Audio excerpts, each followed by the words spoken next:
por todo lo que ha hecho por nosotros, mi Señor. Le agradecemos por este precioso día del Señor que hemos tenido, bendecido, en cual nuestras conciencias, nuestras vidas han sido también tocadas mediante su palabra. Y agradecemos también este espacio que podemos seguir profundizando el diagnóstico tal vez espiritual, doctrinal, de lo que hoy en día vemos en nuestra Iglesia Nacional. Y para eso necesitamos de su ayuda para poder seguir viendo el pasado, viendo las decisiones, el contexto y el transcurso de la religión evangélica aquí en nuestro país. Le pedimos de su guía y también, Señor, de las capacidades que podemos para poder comprender este tipo de cosas, estos datos, con el propósito simplemente de glorificar su nombre. Le agradecemos por todo esto en el nombre de su Hijo amado Jesús. Amén. Mis hermanos, bueno, como ya he sabido, hemos estado recorriendo la historia en profundidad y creería yo de una manera bastante acorde a los eventos que hemos estado analizando. Hemos estado revisando el movimiento ya pentecostal en el siglo XX, en cual ha sido de verdaderamente un desafío a causa de la complejidad puntualmente del movimiento, sobre todo con las divisiones y subdivisiones que este movimiento naturalmente viene de fábrica, por así decirlo de esta manera, ¿no? Pero dentro de este desarrollo que estamos nosotros revisando en este minuto, surgen algunas preguntas que tal vez serían muy bueno contestar. Hemos estado estudiando el luteranismo, hemos estado hablando del anglicanismo y que tenemos ya bastantes nociones históricas y doctrinales respecto a lo que ellos creen. Vimos también a los presbiterianos en el siglo también 19 y 20 con David Trumbull y también vimos en el siglo ya 20 al pastor Guillermo MacDonald, que fue bastante importante para el movimiento bautista aquí en Chile. Y también vimos su posición doctrinal respecto a los bautistas de la Convención del Sur, que ellos también tienen prácticamente una declaración de fe particular, pero inicialmente calvinista, ¿cierto? Y desde aquí en adelante está el protestantismo histórico que se sentó, dio los primeros pasos en Chile, doctrinalmente no difería. Habían ciertas cosas que habían naturales, ¿cierto? De cada rama del protestantismo, y que habían diferencias, pero en realidad había más cosas que unían que tal vez daba distancia. Pero la entrada en el protagonismo, en la historia del protestantismo aquí en Chile, con el metodismo, cambió el panorama. El metodismo de aquí en adelante tiene otro sabor doctrinal, tiene otra teología que podríamos decir que sí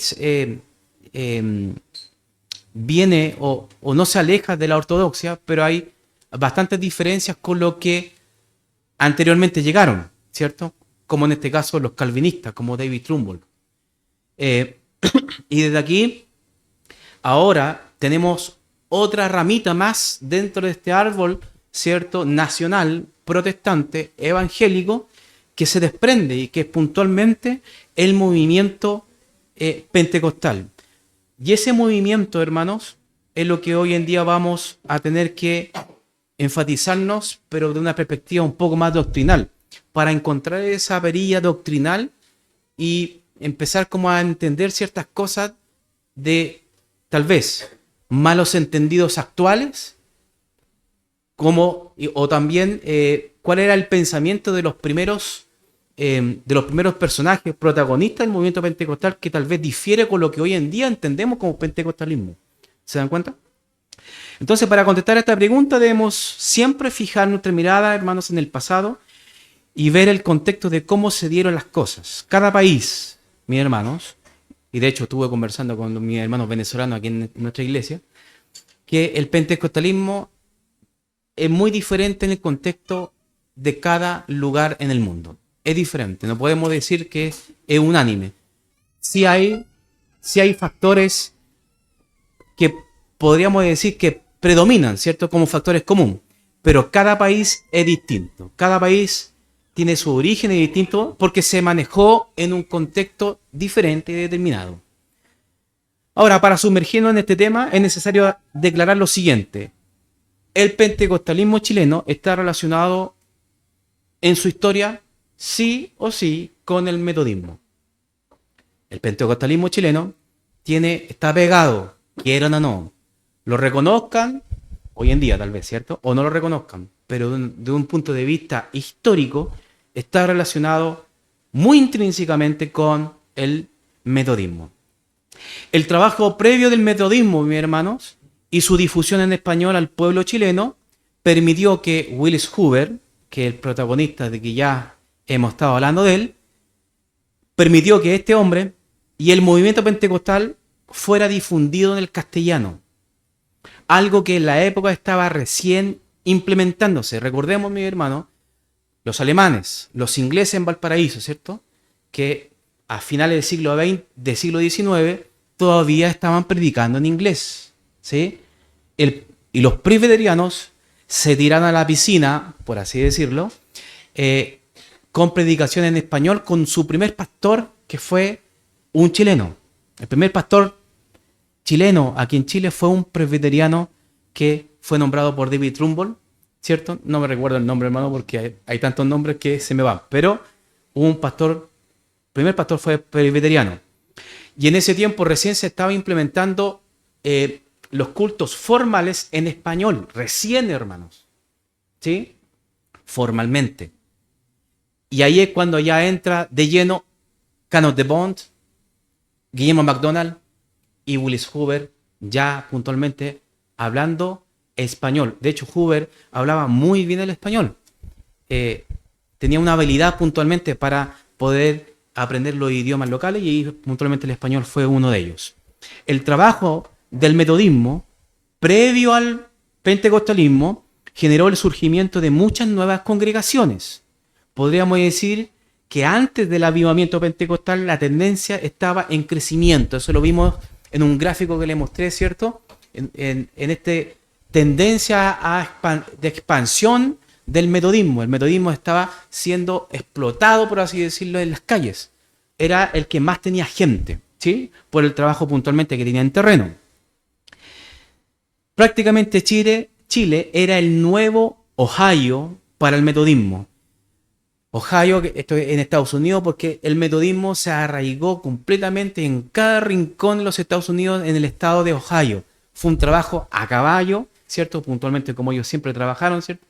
En terreno y trabajando en la evangelización. Prácticamente, y se le decía, ¿cierto? De los metodistas norteamericanos decían que Chile era el Ohio de Sudamérica, porque se expandió muy fuertemente el metodismo. Antes de la explosión pentecostal, los púlpitos metodistas o la predicación de sus ministros se había tornado más en educar la mente intelectual que el presentar a Cristo.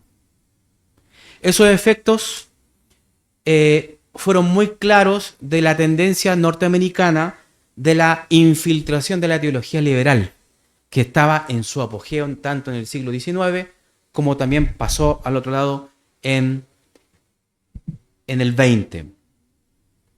Los ingredientes que sosaron la versión evangélica a Chile fue, puntualmente, ministros laicos, no preparados, pero sí nombrados por una misión. Definitivamente en esta ecuación tenemos que poner el nacionalismo. El nacionalismo también fue parte de la identidad sabor chilena, porque la gente, el pueblo de Chile, quería pastores y ministros chilenos, ¿sí? Y sobre todo también el énfasis doctrinal. El énfasis doctrinal tiene que ver con las posiciones doctrinales de ciertas cosas y ciertos puntos que un poquito más adelante vamos a ver. El pentecostalismo chileno en las primeras décadas mantuvo fuertemente defensa a las manifestaciones externas, lo que ellos llamaban manifestaciones del Espíritu Santo. Pero podemos notar que la conexión de los orígenes no fueron desprendidos. Un cordón umbilical con el metodismo clásico generó una conexión doctrinal, pero para esta nueva rama que ya se asentó en Chile, ¿sí? Si hubiese sido tal vez Chile, no hubiese sido escenario del pentecostalismo, hubiesen pasado, diría yo, 2 décadas, 15 años, 20 años, para que recién lo que estaba ocurriendo en Estados Unidos con el pentecostalismo norteamericano hubiese llegado ministros pentecostales. Pero lo que llegó fueron ministros metodistas, influenciados por el movimiento de santidad. ¿Sí? Pero bueno, tengo una fotito que también lo saqué del internet. Hay una página bastante interesante, hermano, porque para poder... ¿Quién te va a contar mejor quiénes son los pentecostales que los propios pentecostales, no? Hay una página que yo sigo, Memoria Pentecostal, que me gustó bastante siempre buscando la identidad, ¿eh? Y yo creo que muchos pentecostales hoy en día están buscando inicialmente los orígenes, de dónde vienen. Y yo creo que cada uno de nosotros, tal vez, si alguna vez ustedes hayan participado o conversado, tal vez con pentecostales, inmediatamente ellos, su retórica siempre es el libro de los Hechos, pero la versión chilena, Valparaíso 1909. Siempre es esa fecha como referencia, ¿cierto?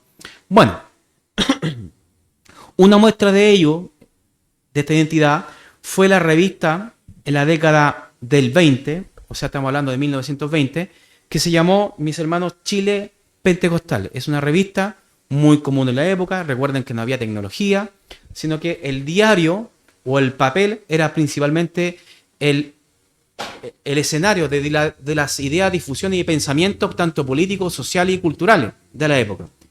Chile Pentecostal fue el diario tal vez más importante del movimiento pentecostal. Hoover, en esta plataforma lo ocupaba, expresaba el sentir y también expresaba la identidad de las doctrinas de un personaje totalmente importante en todo esto que se llamó Don Juan Wesley. John Wesley para nosotros, ¿cierto? Muy importante. Y esa declaración se ve puntualmente en lo que él pensaba, y de hecho Hoover constantemente citaba a John Wesley, como esta declaración. Se lo voy a leer textualmente, que esto fue inicialmente en otra revista que se llamó Fuego Pentecostés, que fue al inicio, prácticamente al inicio del movimiento pentecostal, 1909-1910, pero después fue recuperado o republicado en 1922 en la revista Chile Pentecostal, que fue la más conocida puntualmente. ¿Sí? Dice así, citando a Wesley: Señor, mándanos otro avivamiento como aquel que nos diste.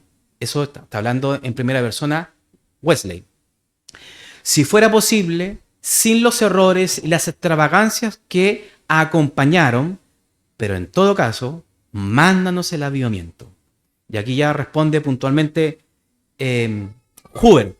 Lo citó, entre comillas, ¿cierto? Y ahora viene Hoover. Cuando dio esta expresión a esta oración, estaba profundamente convencido de dos cosas. Primero, que aquel movimiento maravilloso por el que habían pasado y habían resultado en la salvación de tan grande número de almas habían sido obra de Dios. Y segundo, que el movimiento había habido errores, extravagancias, falso fuego, metidos en el movimiento. Esto es puntualmente lo que él estaba hablando. Es como abogando un poco, haciendo apología a lo que ocurrió en Valparaíso en 1909, ¿cierto? Citando al más grande exponente, ¿cierto?, del metodismo, como lo es John Wesley, que es fundador prácticamente, ¿cierto?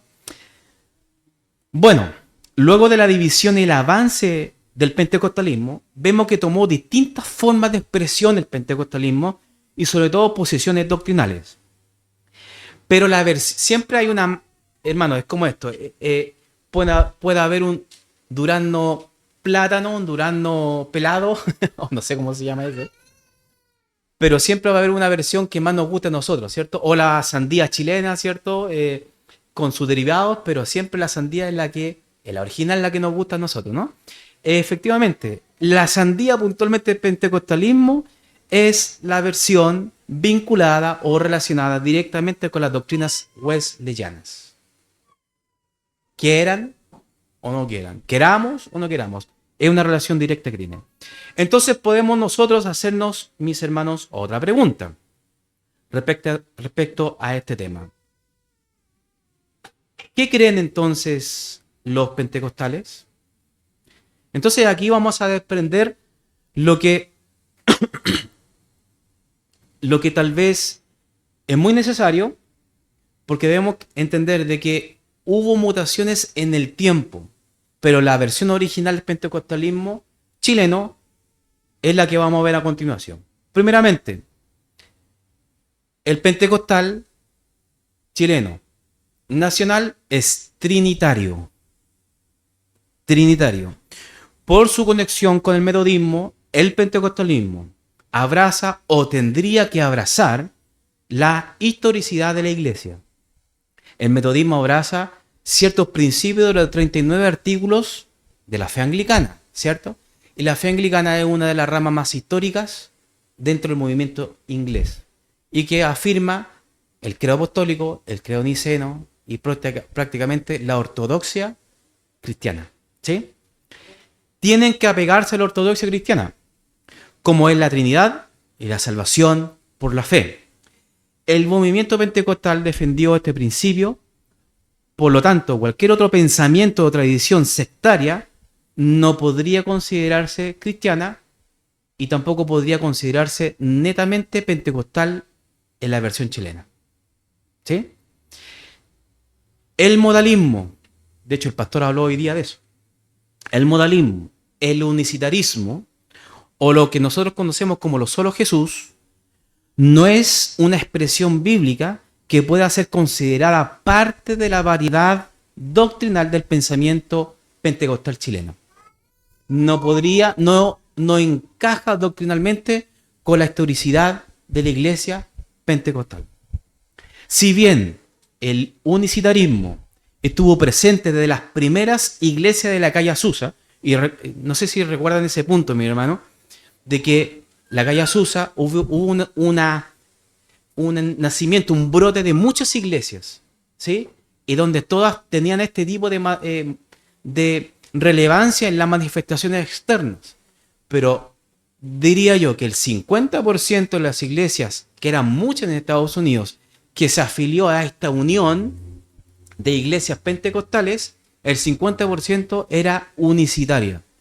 Y es así cuando tuvieron que hacer una especie de concilio, recordemos eso, que lo vimos nosotros en la historia, y ese concilio dio como resultado lo que hoy día conocemos como la Asamblea de Dios.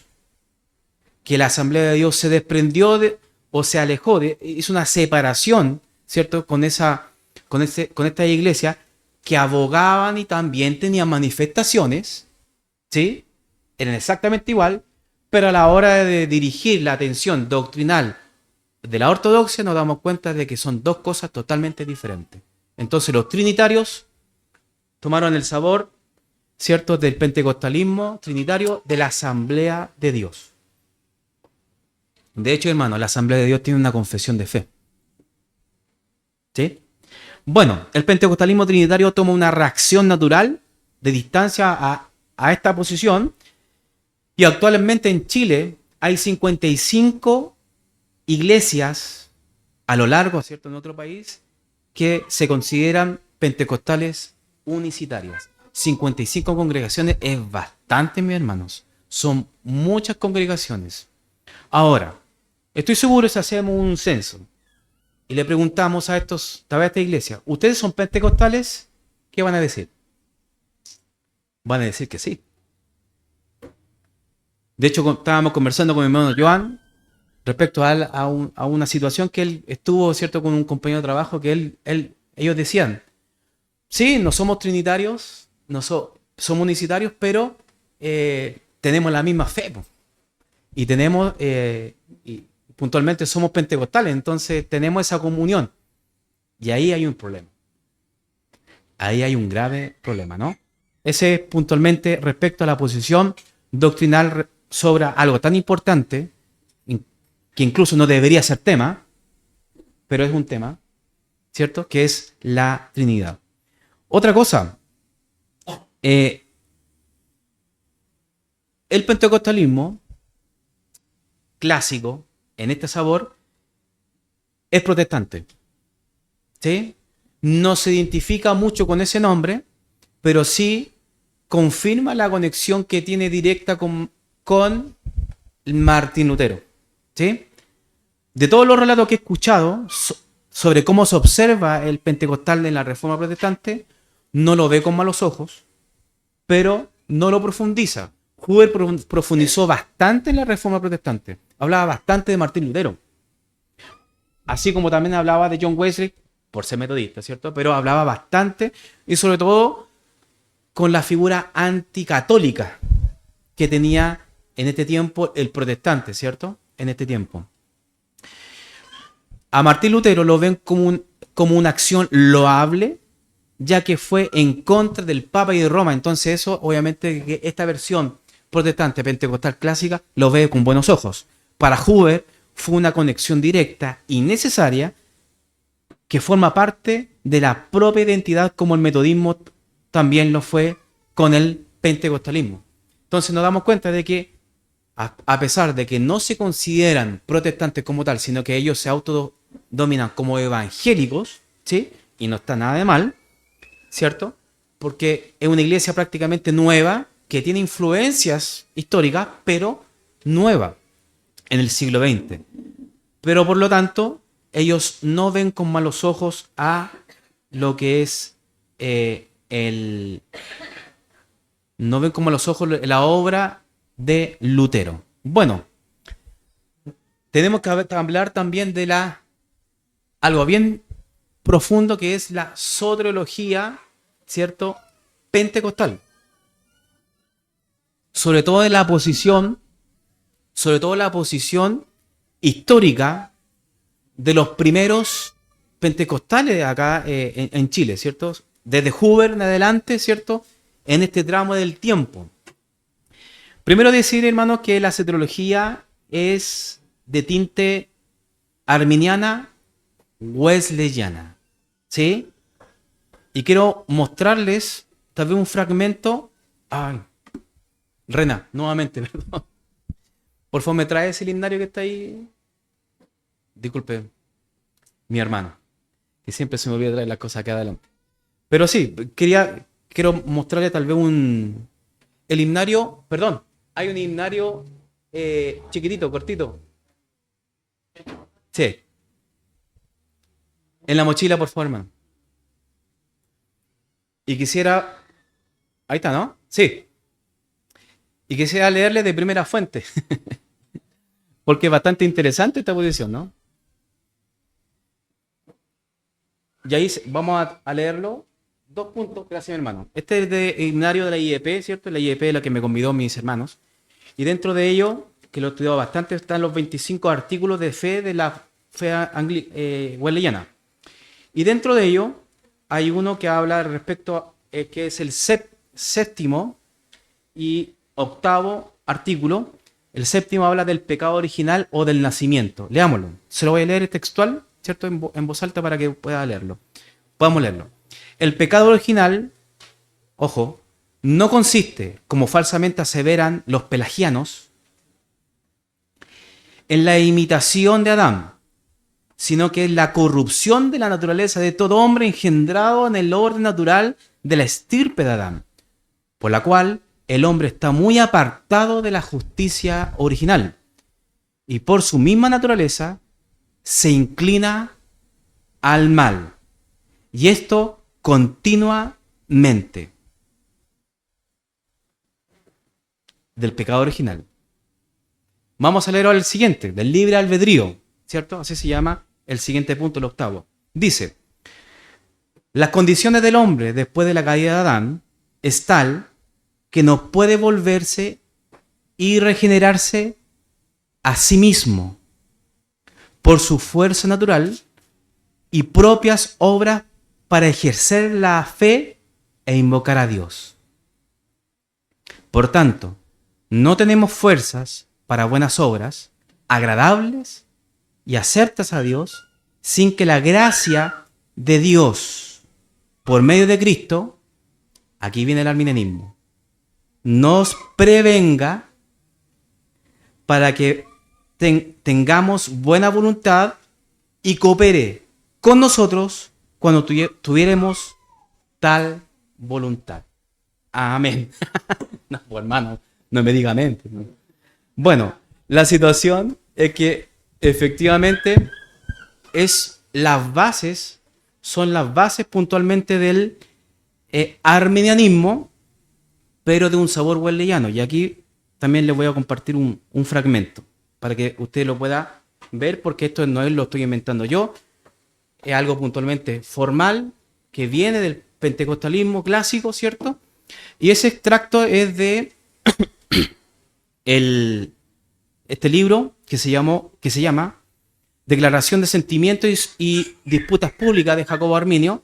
Este es el extracto que dice: pero en su decaído y pecaminoso estado, el hombre no es capaz ni por sí mismo ni de pensar, de querer ni de hacer lo que es realmente bueno.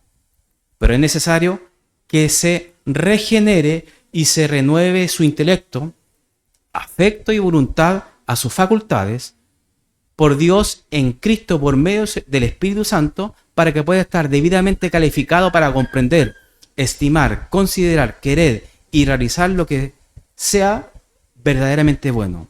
Cuando se le hace partícipe de esta regeneración o renovación, considero que, dado que es liberado del pecado, es capaz de pensar, de querer hacer lo bueno, pero no sin la ayuda continua de la gracia divina.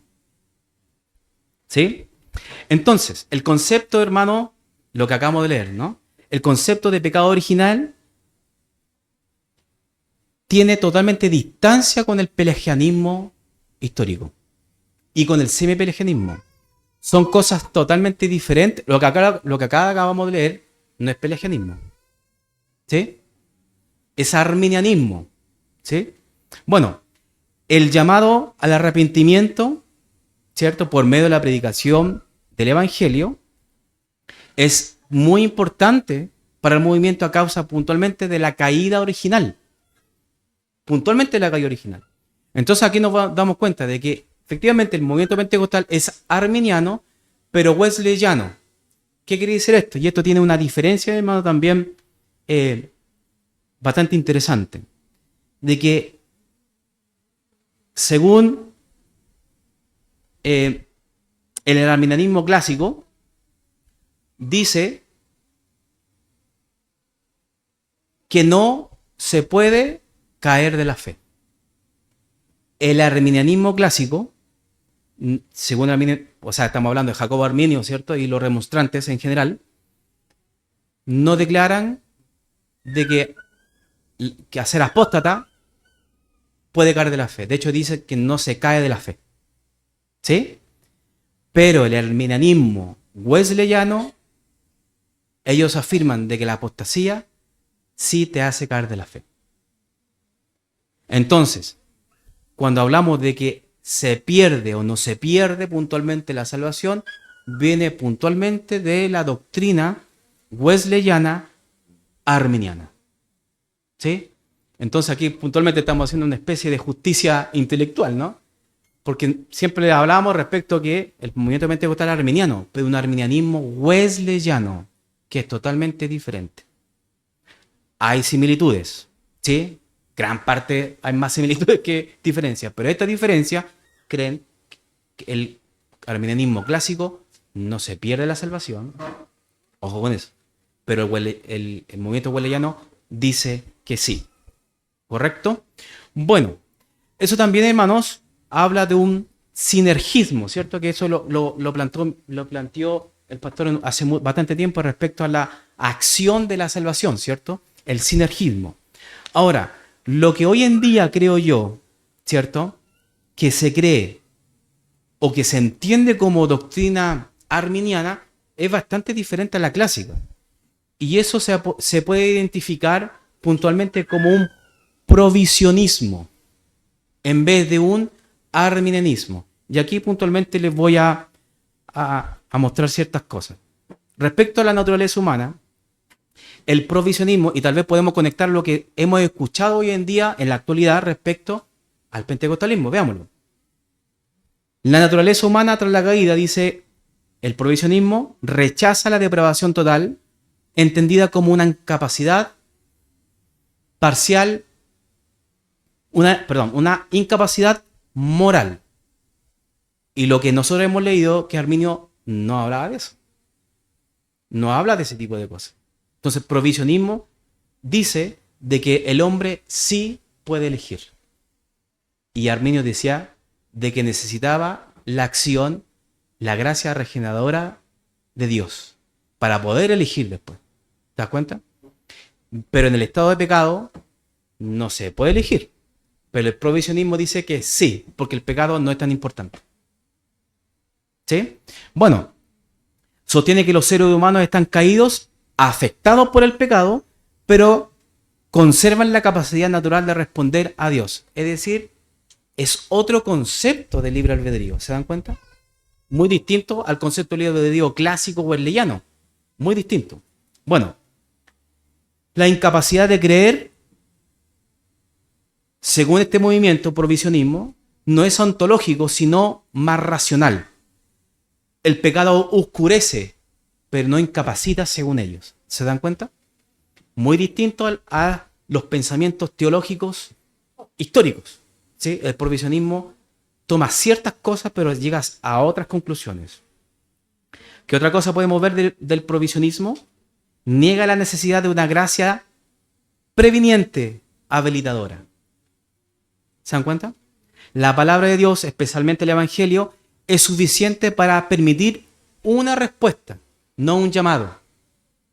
¿Se dan cuenta? Es totalmente diferente. Bueno, respecto a la libertad humana, la libertad entendida principalmente como una capacidad natural para elegir entre alternativas, por lo que rechaza que el pecado elimine la capacidad de creer.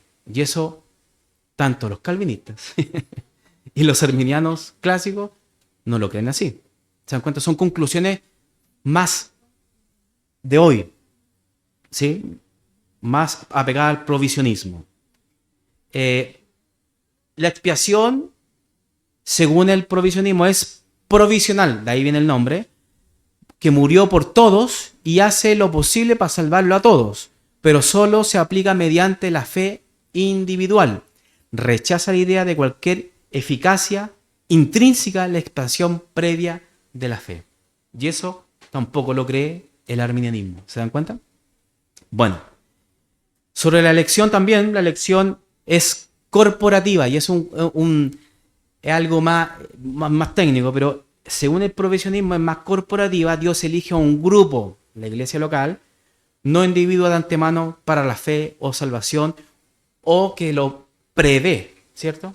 No, Él lo ve en un conjunto. Los individuos son elegidos en la medida en que se unen al grupo de la fe, ¿sí?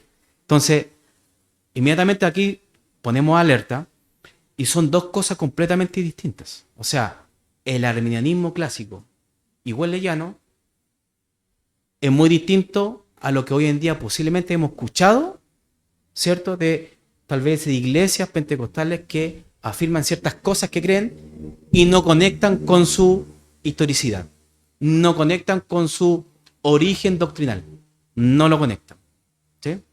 Bueno, siguiendo un poquito más adelante, otro tema también importante es que también tiene relación con el movimiento metodista, es la santificación. Y esta santificación para el movimiento pentecostal lo toma como una segunda obra del Espíritu Santo. La segunda obra del Espíritu Santo. Y aquí es justamente lo que hablábamos en el estudio de los proverbios. Aquí una práctica bien común es privarse de los vicios. ¿Sí? Perseverancia pura. ¿Sí? O sea, que se puede alcanzar una santidad al nivel de ser perfecta. Si bien Wesley nunca en sus escritos, tal vez no lo sistematizó de forma completa, pero nunca llegó a entender de que era prácticamente muy imposible de llegar, si era posible acercarse lo más que se pueda, pero estos movimientos, sobre todo el movimiento de santidad, llegó a ir un poquito más allá a decir, si entonces podemos ser puramente perfectos, podemos también entonces amar a Dios perfectamente, ¿sí? Entonces estamos hablando de la santidad perfecta y estamos hablando de el amor perfecto, que el movimiento de santidad y el movimiento metodista llegó también a rozar. Y aquí tenemos la prohibición también del vino. Prohibición en esta época del tabaco. La prohibición del vino, mis hermanos, en el contexto que se estaba dando el movimiento pentecostal, sobre todo en inicio, era un desastre.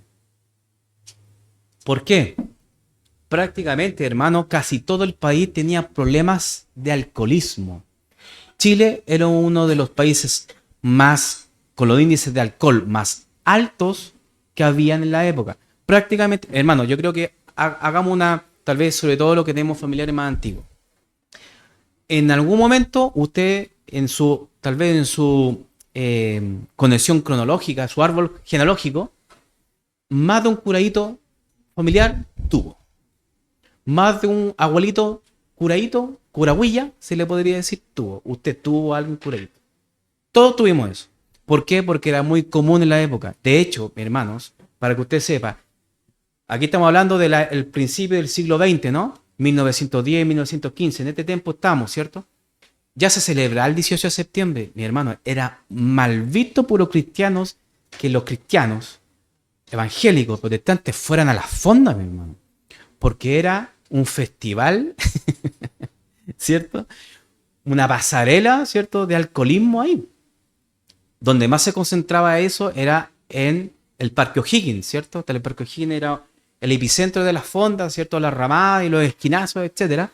Pero efectivamente era muy alto el alcoholismo porque Chile se caracteriza por tener viñas en todos lados, ¿sí? Entonces era muy común en la época que el alcohol era un tema muy difícil que tenían que abordar la iglesia, no solamente la pentecostal, sino que todas. Pero yo creería, más o menos documentándome un poquito, yo diría que era algo transversal. Todas las iglesias protestantes opinaban igual.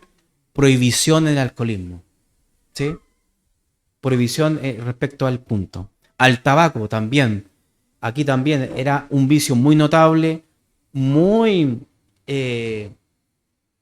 también tabú también para la sociedad, ¿cierto? Pero era el consumo excesivo en el tabaco era bastante, bastante grande. Mi hermano, otra cosa, y no solamente venía de aquí del pentecostalismo, porque Huber da bastantes luces respecto a esto, respecto al vino, respecto al tabaco, ¿cierto? Y no solamente Huber, todos también opinaban lo mismo. De hecho, en la época era muy mal visto, mis hermanos, ir al teatro. De hecho, el punto de que si usted iba al teatro, Charles Spurgeon lo expulsaba de la membresía de la iglesia. ¿Usted sabía que era así? Charles Spurgeon también veía a un hermano salir del teatro, inmediatamente lo citaba a la iglesia a la hora que sea y lo expulsaba de la iglesia. De hecho, lo consideraba como publicano, hermano, como mundano. Era muy común en la época, ¿sí? Recordemos que Dwight Moody, ¿se recuerdan de Moody? Que lo vimos en el siglo XIX, promovió bastante este movimiento respecto a la santidad porque era prácticamente en Estados Unidos los bautistas, metodistas, anglicanos, prácticamente todos, el movimiento protestante fue influenciado por el movimiento de santidad a causa de estos excesos, ¿cierto? Y la prohibición de los vicios. Y Charles Spurgeon prohibía el teatro, ya, pero no el tabaco, no vamos a hablar del tabaco respecto a eso. Pero el teatro era un tema, y de hecho era vulgar, hermano. De hecho aquí lo tengo como anotado de que ir al teatro era como vulgar. Como lo dijo usted, pastor, también, de que eran, yo le digo flight, ¿no? Pero tú le diste una palabra muy académica, pero no. Bueno, la cosa es que era muy mal visto. Hermano, bailar en los bailes mundanos, tal vez los bailes, en ese tiempo era el Charleston. ¿Se acuerdan? O sea, se acuerdan, perdón. Es como que estoy viajando en el tiempo, perdón. Yo voy a la máquina del tiempo y me digo, ¿se acuerdan? Nada que ver, hermano, si ustedes no estaban ahí. Me siento a veces como Marty McFly cuando estoy estudiando. Pero era el Charleston. El Charleston era mal visto, hermano. ¿Sí? Ahora es como más clásico, pero era muy mal visto que las mujeres bailaran. ¿Sí? En público sobre todo, ¿se dan cuenta? Culturalmente muy estricto. Y esto también, hermanos bailando, música mundana, muy mal visto. Bueno, ¿para qué hablar de las carreras, cierto? No solamente las carreras de caballos, sino que las carreras tal vez de los perros, ¿cierto? Todo lo que tenía que ver con juegos de azar, mi hermano, cartas, juegos de azar, era totalmente mal visto y considerado, como dice el pastor, pecado en esa época. Era considerado pecado porque ¿quién hacía esto? El segmento más pobre o el segmento más... Ay, pastor, no me acuerdo de la palabra que dijiste. Marginal, mi hermano, eso. Gracias, mi hermano Alfredo. El más marginal, entonces era muy mal visto todo este tema. Imagínense, alcohol, tabaco, carreras, juegos de azar, teatro era lo peor que podía pasar. Entonces ahí estaba lo vulgar, entonces los pastores puntualmente instaban a no asistir a ese tipo de cosas y Hoover no se quedó atrás, ¿sí? Bueno, John Wesley, mi hermano, enseñó que la vida cristiana incluye dos experiencias, la justificación, ¿sí? Donde el creyente es perdonado, y la santificación como una segunda obra de gracia que purifica el corazón, lo purifica del pecado interior y produce amor perfecto. Aunque no promovió una perfección absoluta sin pecado, Wesley afirmó que el Espíritu podría transformar instantáneamente los motivos y deseos del creyente seguido de un crecimiento gradual en la gracia. Esta enseñanza de perfección cristiana se convirtió en el fundamento doctrinal del metodismo y en la raíz teológica de todo lo que más tarde se convertiría en el movimiento de santidad y el movimiento del pentecostalismo. Cuando la iglesia metodista fue ya fundada por Asbury y Wright, fundadores del movimiento metodista, la santificación wesleyana quedó en el centro de la predicación y práctica. La primera disciplina metodista incluyó íntegramente la enseñanza de Wesley sobre la perfección cristiana. En el siglo XIX, muchos líderes temieron que este énfasis se estuviera perdiendo y las conferencias generales que se hacían en ese tiempo advirtieron que abandonar la entera santificación sería traicionar la esencia del metodismo. Estas preocupaciones reavivaron la búsqueda espiritual que daría origen al movimiento de santidad que proviene del movimiento metodista. A medida que el metodismo crecía y se volvía más institucional, muchos sintieron que había perdido el fervor de Wesley, muy clásico. Entre mucho más estructura, se pierde un poco el fuego, ¿no? De esa inquietud nació el movimiento de santidad que buscaba recuperar la experiencia de la santificación. Este movimiento produjo un crecimiento explosivo de los campamentos, asociaciones y nuevas iglesias de santidad como lo fueron muchos, como fue la más conocida Wesleyan Church. Y no solamente eso, mis hermanos. Podemos encontrar en el movimiento en este movimiento de santidad que después llegó a ser iglesias del movimiento de santidad que a causa de Azusa pasaron a llamarse iglesias pentecostales. Fue una especie de mutación, ¿cierto? Del metodismo al movimiento de santidad, del movimiento de santidad a la calle Azusa. Esto fue en el contexto de los Estados Unidos. Aquí en Chile, del metodismo directo al pentecostalismo, ¿sí? No pasó por esa transición puntualmente. Pero Hoover sí estaba influenciado por el movimiento de santidad, clara, pero claramente. Y terminamos, tal vez, hermanos, nos queda bastante materia por el tiempo, no vamos a poder hacerlo, pero también una identidad del movimiento pentecostal es la escatología, ¿sí? Y yo creo, para sorpresa de todos, yo creo que nos van a estar, inmediatamente pensamos en el dispensacionalismo, ¿cierto? Como este gráfico que tenemos aquí, ¿sí? Donde, un gráfico en realidad, un dibujo, hermano, pero para que usted pueda ver que en realidad, a grandes rasgos, ¿cierto? Porque hay una síntesis muy compleja respecto a el dispensacionalismo escatológico, ¿no? Pero en síntesis, toma la venida de Cristo, la primera versión, como el rapto, ¿sí? Secreto, y después viene Cristo revelado en gloria, que todo el ojo le verá, como prácticamente dos venidas distintas, una en secreto y otra a nivel público. La versión del pentecostalismo en este tiempo, la de Hoover y los primeros pasos del pentecostalismo, fueron premileniales, históricos. Es decir, que en los púlpitos no se hablaba del rapto secreto. En los púlpitos, mi hermano, el movimiento metodista pentecostal chileno, el tramo de fecha fue 1909 y 1920. En ese tramo no adoptó el dispensacionalismo. De hecho, todavía no llegaba aquí a Chile. No llegaba. Su escatología original fue premilenial histórica, que era más popular, ¿cierto? Y poco sistematizada, pero veía a Israel de una manera, veía a la iglesia de una manera, veía un milenio literal, pero con una sola venida de Cristo, no con un rapto, ¿cierto? Y eso es bastante llamativo porque hoy en día sinónimo de dispensación es igual a ser pentecostal. Y eso es una escatología que en un principio, y sobre todo en las primeras décadas, no era la figura. ¿Sí? Lamentablemente se nos fue el tiempo. Vamos a dejarlo para la próxima semana. Así que mis hermanos, dudas, consultas, preguntas.